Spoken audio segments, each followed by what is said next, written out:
We're not pawns on a chessboard. We're people. Good morning. Good morning. They don't understand what a government shutdown is. My daughter made a comment the other day, well, Mommy, you can just go to the bank.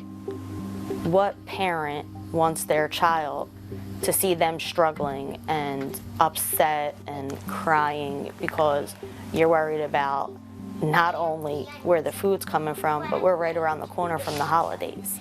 And we'll keep on fighting to the end. They want to send a list to Santa. And how do you sit there and hear them talking about that and know that this year you may not be able to pull that off? It's heartbreaking.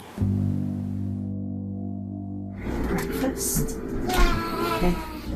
It's these simple moments, Mom Maggie Sabatino making breakfast for her 8-year-old daughter Kenzie and 9-year-old son Callan, that lately have become more difficult. All because Sabatino works for the federal government. We were told if you call in sick, you have to provide medical documentation. When I call out, I tell them the truth. Can't afford childcare. For the last 13 years, she's worked as a lead TSA agent at the Philadelphia International Airport. Sabatino's also the executive vice president of her local union chapter. But now she and roughly 1.5 million other federal workers are going without a paycheck, struggling to make ends meet. And it's not her first rodeo. Completely different than the last one we went through, which was considered to be the longest in government history. This one, there is no support from TSA's leadership in Philadelphia. Her last paycheck was on October 11th and far from what she normally gets. Full taxes come out of that. By the time it's done, you're receiving $104. That's not a paycheck. That's supposed to carry you over through a shutdown. This is the little bit that is in here. You have some raviolis. This is enough to hold over for maybe another week. The fridge is pretty much empty.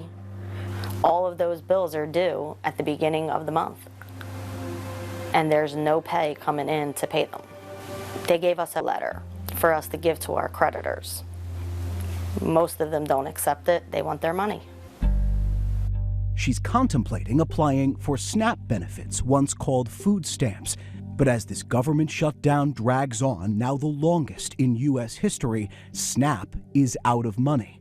This is the first time in history that SNAP benefits were not issued fully to individuals, not even during the first shutdown, during the first Trump administration in 2018 to 2019, where benefits issue half or delayed as they're being done at this moment. When you went up and applied for emergency SNAP, they also gave a list of pantries as opposed to giving you SNAP benefits. Sabatino and so many others may now have no choice but to rely on the help of food banks. You do what you have to when you have kids. They have to eat.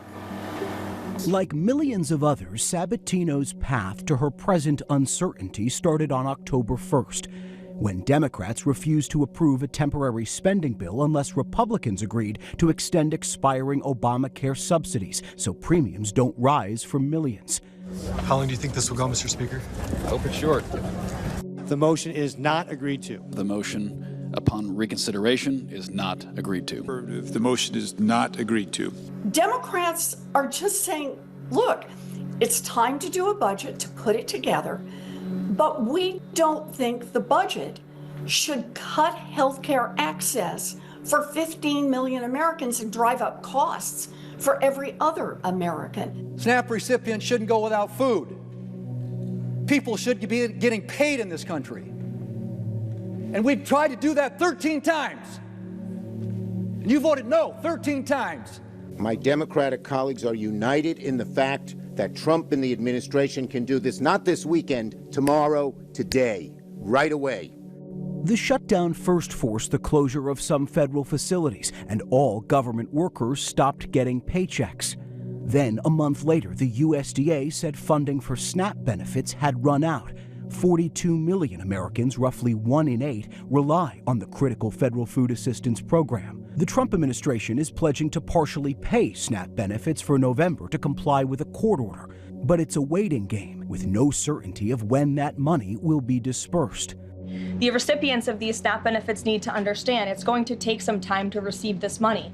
In this now record-breaking shutdown, many families are struggling to put food on the table. The majority of people on SNAP are white Americans. We do know that a lot of red states have a lot of high food insecurity. For example, Florida has one of the largest people on SNAP, followed by Texas. So if you look at it as a whole, regardless of whether it's blue or whether it's red, do have people who are struggling. Unfortunately, majority of people on SNAP are working. It's just that our country doesn't pay them enough. With no end in sight and still forced to show up to the airport as an essential worker. Make sure you have gas in your car because they want you to show up to work every day, even though we're going on the second pay period where we haven't received the pay. Sabatino feels the government has left her behind. She now keeps this letter explaining she's working without pay on the dashboard of her car. My inspection stickers are expired. They expired in October. I've already been stopped once by PPA, Philadelphia Parking Authority, letting me know that the next time they see my car, that they're gonna have to ticket me and I can take my letter to court with me. Yeah, so that's another thing on top of that. Adding to her worries, she can no longer pay for health insurance, and her son takes medication to treat his autism. He's got about 14 pills left. When his medication runs out, I'm not even sure how much it costs without a prescription plan.